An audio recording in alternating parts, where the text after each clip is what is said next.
주님을 처음 만났을 때의 그 뜨거웠던 신앙이 다시 회복되기를 소원합니다. 오늘 하나님 말씀은 창세기 20장 3절 한 절 말씀 보겠습니다. 출애굽기 죄송합니다. 출애굽기 20장 3절.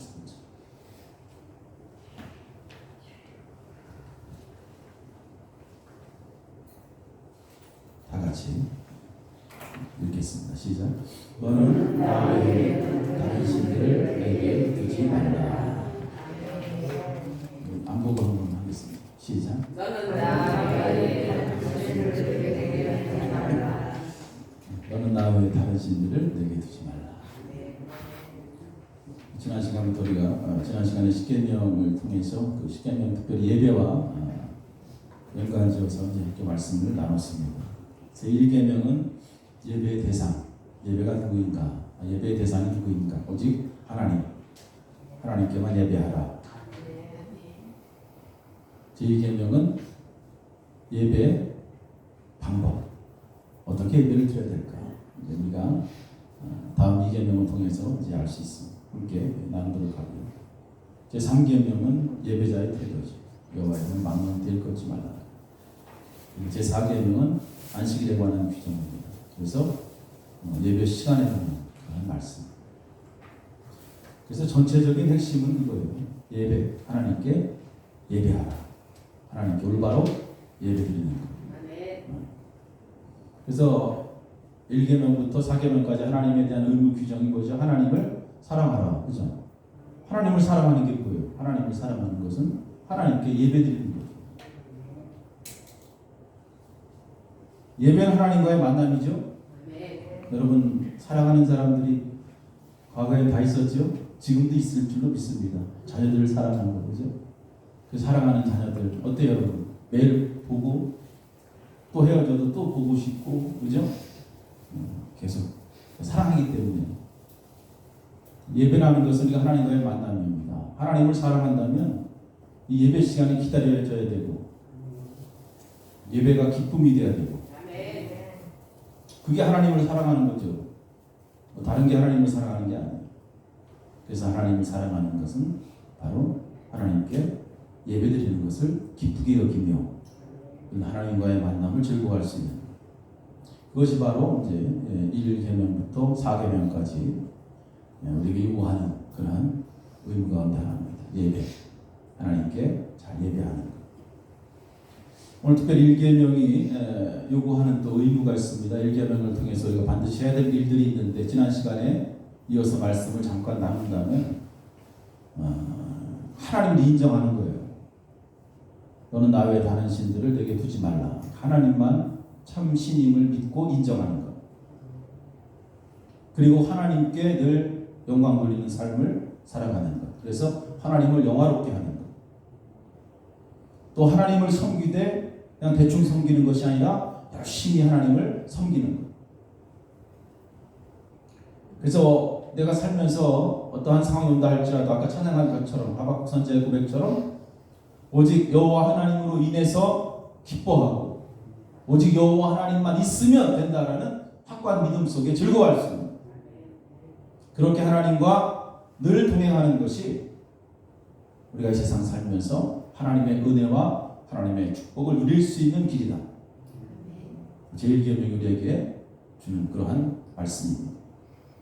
그래서 성경은 항상 그렇게 하나님과 동행했던 자들을 소개하는 거예요. 창세기부터 보면 에녹이라든지 노아라든지 그런 사람들 보면 하나님과 늘 동행했던 사람, 죄악이 가득한 세상 속에서도 죄에 물들지 않고 하나님과 동행했던 사람들, 하나님만을 섬기고 하나님께만 예배했던 자들, 그러한 사람들이 그 시대에 하나님의 특별한 은총을 누렸다는 것입니다.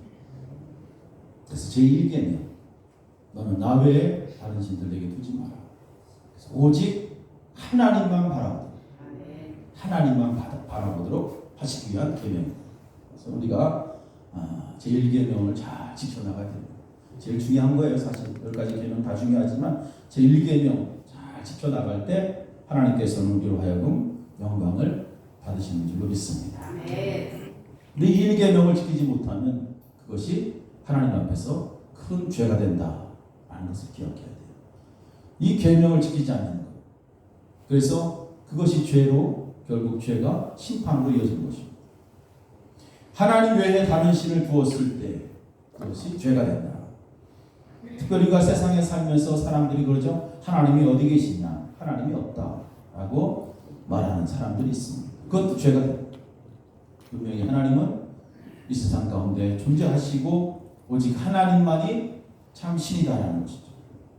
그래서 하나님이 없다고 하는 자들 우리가 흔히 무신론자들 이렇게 얘기하죠. 무신론자들. 하나님이 없다고 말하는 사람들. 근데 여러분 그들은 하나님의 존재를 인정하지 않잖아요. 하나님의 존재를 인정하지 않습니다. 무신론자. 하나님께서 스스로 세상의 계심을 하나님 스스로 계시하셨음에도 불구하고 그들은 하나님을 인정하지 않고 하나님이 없다고 그들은 말을 합니다. 당연히 이들은 하나님 앞에서 죄를 짓고 있는 것입니다. 이 무신론 가운데 특별히 두 분류로 나누죠. 이론적 무신론과 실천적 무신론이 있습니다. 이론적 무신론은 어떤 사람들이냐면 이 마음과 양심에 하나님이 있다고 계속 흘려요. 마음속에 흘리지만 그 마음이 세상 것으로 가득 채워져 있고 죄로 가득 채워져 있어요. 그래서 그냥 하나님이 없는 것처럼 살아가는 거예요. 그래서 하나님이 없다고 생각하고 그냥 살아가는 사람들이죠. 이론적 무신론. 하나님은 사람들 개개인 마음속에 이성적으로 스스로 하나님이 어떠한 존재인지 다 알게 하셨어요. 그래서 사람들이 사실 하나님의 존재를 절대로 부인할 수가 없습니다. 여러분 어려운 일 당하고 정말 죽을 일 닥치고 막 가정에 막 풍파가 생기면 무신론이라고 하지만 그들이 하나님을 찾더라고 보니까 평소에는 하나님 없다고 말하면서도 그러한 일이 오니까 정말 죽을 일이 오니까 하나님을 찾아요. 정작 자신이 죽게 되니까 그때 신을 찾는 거예요. 그래서 이론적 무신론자들은 그들 마음과 양심에 항상 울림이 있어요. 하나님에 대한 존재. 그래서 하나님이 계심에도 불구하고 알면서도 불구하고 하나님이 없다고 말하는 것은 아주 매우 큰 죄다. 그럼 이 실천적 무신론자들은 어떤 사람이냐? 이들은 아주 그냥 총체적으로 무지한 자들이겠죠. 하나님의 존재 자체를 처음부터 거부하고 하나님에 대해서 아예 생각하지도 않는 자들. 대부분의 믿지 않는 자들이죠. 세상 사람들. 이런 사람들이 실천적 무신론자들. 그래서 이러한 사람들은 그냥 하나님 존재 자체를 처음부터 거부하고 부인하기 때문에 세상을 자기 마음대로 사는 거예요. 자기 멋대로 살아가는 거예요. 그래서 하나님이 세상을 창조하셨다. 믿지 않죠. 믿지 않습니다. 인정하지 않습니다. 하나님께서 세상을 오늘도 다스리시고 통치하시고 우리의 삶을 주관하신다는 것 그들은 인정하지 않습니다. 그럼 어떻게 될까요? 당연히 하나님께 그들은 예배하지 않습니다. 하나님께 예배를 드리지 않는 거예요. 예배를 그들은 거절하는 것입니다. 그래서 이렇게 하나님이 없다고 신이 없다고 말하고 사는 사람들은 사실 그 양심이 다 묻어졌죠. 그래서 그 양심에 울림이 없습니다. 그래서 그러한 사람들은 결국 세상 속에서 자기의 이익을 위해서 살아가는 거예요.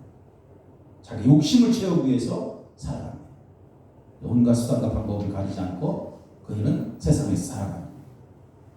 그래서 여러분 우리가 무신론자로 산다. 하나님이 없다고 믿고 살아가는 신이 없다고 믿고 살아가는 사람들은 참 위험한 거예요. 어떻게 보면.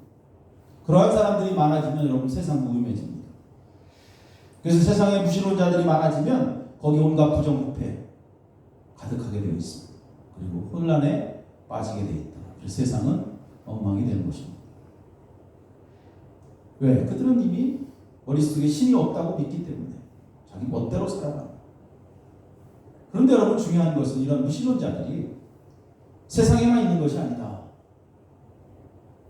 교회 안에서도 있다는 거예요. 교회 안에서. 들어보셨어요? 교회 안에 무신론자들. 교회 안에서 여러분 예수 믿는다고 하면서 하나님 없는 것처럼 사는 자들이 있어요. 교회 안에 무신론자. 하나님이 안 계신 것처럼 그냥 살아가는 사람들이 있습니다. 하나님을 신뢰하지 않죠. 온전히 신뢰하지 않습니다. 하나님의 섭리를 인정하지 않아요. 그러니까 불평하죠. 어려운 일 오고 힘든 일 오면 감사하지도 못하죠. 하나님이 계심에도 불구하고 교회 다님에도 불구하고 하나님을 잊어버려. 하나님을 잊어버려. 자기 멋대로 살아가죠. 그런 사람들 교회 안에서 얼마든지 볼 수 있다는 거예요. 매 순간 우리에게 주신 하나님 은혜에 감사하지 못하고 불평과 불만으로 가득 찬 인생을 보게 됩니다. 이것도 마찬가지예요. 무신론자들과 다르지 않다. 우리는 하나님에 대한 존재를 온전히 인정하고 있어야 된다. 오늘 하나님께서 세상을 창조하시고 세상을 통치하신 하나님을 절대로 부인해서는 안 됩니다. 그러기 위해서 우리가 하나님이 어떠한 분인지 바로 알아야 돼요. 하나님을 바로 알아야 바로 우상 숭배에서 벗어날 수가 있는 것입니다. 하나님만을 예배할 수 있는 거예요. 우리가 우상 숭배, 하나님께서 가장 싫어하는 것입니다. 하나님을 알지 못하기 때문에 우상 숭배를 하는 거예요. 이 우상 숭배라는 것은 인간의 교만으로 비롯된 행위인 것입니다. 우상 숭배는 자신이 만드신 하나님, 그래서 하나님을 제대로 알지 못하기 때문에 하나님을 스스로 만듭니다. 하나님을 스스로 내가 만들어요. 이것은 매우 위험한 신앙입니다. 바울은 이야기하죠. 하나님을 알지 못했을 때 매우 위험한 상황이 된다라는 거 이야기합니다. 우리가 하나님을 알지 못하면, 제대로 알지 못하면 죄와 사망의 종로릇을 하게 되어 있다는 것입니다. 이것을 우상숭배와 같은 맥락으로 이야기합니다. 여러분, 하나님을 알지 못하고 예배하는 자들, 자신들이 만든 예배에 자신을 맡기죠. 이스라엘 백성들이 그랬습니다. 하나님 제대로 알지 못했기 때문에 그들은 하나님 앞에 예배드리는 그 모습이 마치 이방 민족들이 행하는 예배를 그대로 따라서 그들은 하나님 앞에 예배드리는 그러한 모습을 보게 됩니다. 그래서 그들의 예배 가운데는 환상적인 그러한 모습들 추구하죠. 표적과 기사와 이적을 추구하면서 그렇게 예배를 드립니다. 애굽의 우상숭배, 로마의 우상숭배를 따라합니다. 그 모든 것들은 사탄 마귀의 역사에서 비롯된 것이죠. 그래서 우리가 하나님을 알고 예배를 드리는 것이 참 중요하다. 자, 우리는 어떠한 예배를 드리고 있는가? 우리 자신들 한번 점검할 필요가 있습니다. 하나님께 예배를 드리지만 거기에 행하는 우상숭배의 모습이 있지 않은지. 다시 말씀드리면 우리가 살펴봐야 될 그러한 문제는 하나님께서 계셔야 할 그 자리에 오늘 하나님께서 계시고 있는지 그것을 한번 살펴봐야 돼요. 하나님께서 계셔야 할 그곳에 다른 것들이 자리 잡고 있다면 그것이 바로 우상 숭배가 되는 것입니다. 우리가 하나님을 늘 생각하며 살아야 하는데 세상을 우선 생각하고 있다면 그것도 역시 우상 숭배가 되는 것입니다. 하나님의 영광보다 세상의 즐거움과 명예에 더 마음을 두고 있다면 그것도 하나님 앞에서 우상 숭배가 되는 거예요. 그렇게 되면 결국 하나님과의 은밀한 교제 시간이 사라지게 됩니다. 우리 자신을 살펴봐야 돼요. 내가 하나님과 늘 은밀한 교제 시간을 갖고 있는가, 아니면 세상 것에 더 관심을 갖고 살아가고 있는가.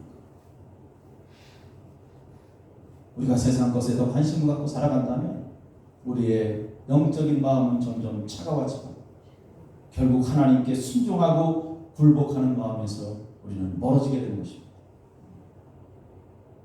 오늘 예배가 하나님께 집중되는 예배가 되기를 바랍니다. 여러분 몸은 교회에 왔지만 우리의 마음과 생각이 다른 곳에 있다면 그것은 하나님께서 기뻐하시는 예배가 될 수 없을 뿐입니다. 그것이 바로 우상 숭배가 된다는 거예요. 어떤 사람들은 교회 다니면서 점을 보는 사람들이 있더라고요.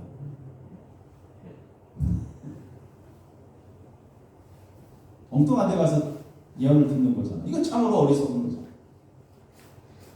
자, 우리가 점을 본다는 것은 뭐예요? 성령의 행위를 거부하는 거죠. 성령의 역사를 거부하는 것입니다. 하나님께서 충분히 우리에게 말씀하시고 하나님의 뜻이 무엇인지 하나님께서 어떻게 살아야 할지 우리가 말씀을 통해서 성경을 통해서 다 들을 수 있는데 악한 마귀에게 가서 조언을 구하는 거죠. 정보로 가는 것입니다. 엉뚱한 예언들, 사탄의 제안에 따라 사는 것, 이것 또한 명백한 우상 숭배의 것입니다. 여러분 그것은 최악이에요. 교회 다니면서 정보로 다니면서. 여러분 우리는 없는 줄로 믿습니다. 그러면 나한테 듣는 도시교회는 상당히 많습니다. 도시교회는 상당히 많아요. 여러분 상당히 많아요. 생각보다 최악이죠. 최악의 상태죠. 하나님을 두려워할 줄 알아야 돼요. 하나님을 두려워할 줄 알아야 돼요. 하나님이 계심을 믿고 인정한다면 사람을 두려워하는 것이 아니라 하나님을 두려워할 줄 알아야 돼요. 하나님의 섭리를 부정하고 불평하는 삶을 사는 것은 모두 다 우상 숭배에 해당됩니다. 그것은 하나님께서 가증히 여긴다 그랬어요. 하나님께서 가증히 여기는 죄라는 것을 반드시 기억해야 돼요. 요즘 우리 주변에 보면 이단들, 특별히 신천지가 요즘 아주 기승을 부리고 있어요. 군산시대에 보면 가는 곳마다 신천지들이. 이들은 10계명 중에 제1계명을 어기는 그러한 모습이죠. 제1계명부터 어기죠.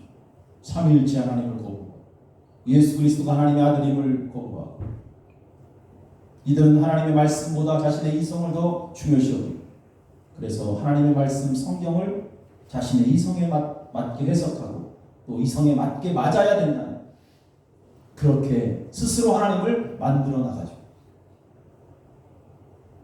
이단에 빠지지 않기 위해서라도 이 일계명 아주 충실해야 됩니다. 예수님 당시에도 이단들이 있었잖아요. 영지주의라든지 율법주의자들. 예수님이 하나님의 아들임을 부인했던 그들의 모습. 율법주의자들은 하나님께서 우리에게 은혜를 주시는데 그 은혜를 거부합니다. 그래서 하나님의 은혜보다 내가 지키는 그 율법이 더 중요하고 더 귀하다고 여기고 그래서 구원도 율법을 잘 지켜야 얻을 수 있다라고 마치 이렇게 주장합니다. 그래서 하나님의 은혜를 값비싼 그 은혜를 값싼 은혜로 만들어버린 율법주의자들. 예수님께서는 그들을 향해서 결코 칭찬하지 않으셨다. 이러한 잘못된 신관이 있어요. 우리가 하나님을 온전히 예배하지 못하도록 만드는 것입니다. 그래서 우리는 이러한 잘못된 이단이나 사탄 마귀의 유혹에 빠지지 않기를 늘 힘써 하나님 앞에 기도해야 할 줄로 믿습니다.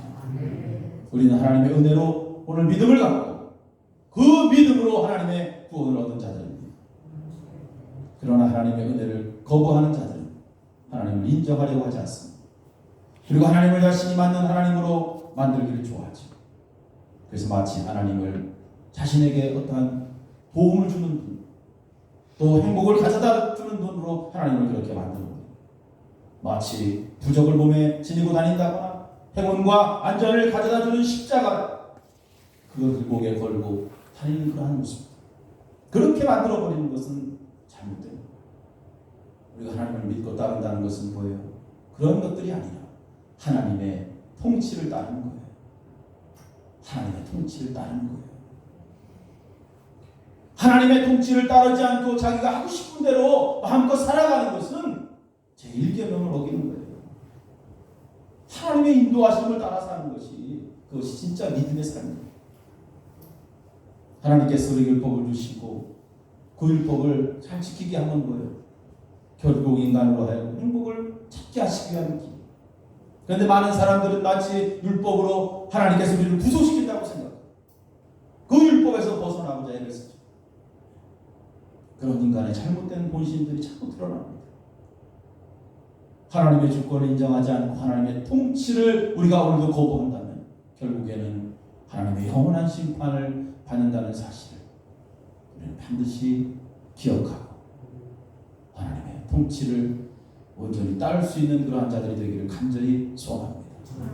그래서 이것을 분명히 우리가 안다면 하나님 외에 다른 신을 두는 어리석음을 범하지 않는 거예요. 오늘 말씀 보면 특별히 너는 나 외에는 다른 신들을 내게 두지 말라. 그렇죠? 나 외에는 이렇게 써 있어요. 나 외에는 다른 뜻으로 해석하면 내 얼굴 앞에서 이런 뜻입니다. 너는 내 얼굴 앞에서 다른 신을 두지 마라. 얼굴 앞에서. 우리가 하나님의 얼굴. 무슨 말이냐면 하나님께서 우리의 행동 하나하나 다 보고 계신다는 거예요. 하나님께서 다 보고 계신다는 거예요. 그렇기 때문에 우리가 매 순간순간 하나하나 행동을 아주 신중하게 해야 된다. 근데 우리 행동만 보시는 분이 아니죠. 하나님 우리의 생각도 다 보십니다. 우리가 무슨 생각을 하고 있는지. 그러한 하나님이라면 어찌 우리가 다른 신을 두고 하나님보다 다른 것을 더 귀하게 여기며 섬길 수 있겠는가? 우리는 독립적인 존재가 아니잖아요. 예수님께서 말씀하신 것처럼 포도나무 비유를 통해서 우리는 가지잖아. 가지는 그 나무 위에 잘 붙어 있어야 열매를 맺는 거죠. 우리는 독립적이고 이기적인 존재들이 아니에요. 만약에 우리가 그렇게 살아간다면 우리가 이 계명을 비추어 하나님 얼굴 앞에서 우리는 나중에 계명을 어긴 것에 대한 책임을 져야 된다. 반드시 책임을 져야 돼요. 그것은 우리가 하나님이 우리 가운데 계속해서 우리를 보고 계심에도 불구하고 계속해서 독립적으로 살았기 때문에 하나님과 함께하지 않고 하나님과 동행하지 않고 자기 스스로 멋대로 살았기 때문에 거기에 대한 책임을 반드시 져야 된다. 다시 말씀드립니다. 하나님은 우리의 생각과 우리의 관심, 내가 어디에 있는지, 내가 무엇을 하는지 하나님은 다 보고 계시는 분이에요. 그러한 하나님께서 늘 존재하고 계심을 여러분 믿으시고 언제나 우리의 삶이 하나님 앞에 있다는 것을 반드시 명심해야 됩니다. 특히 하나님 앞에 예배할 때 우리는 더 집중해야 됩니다.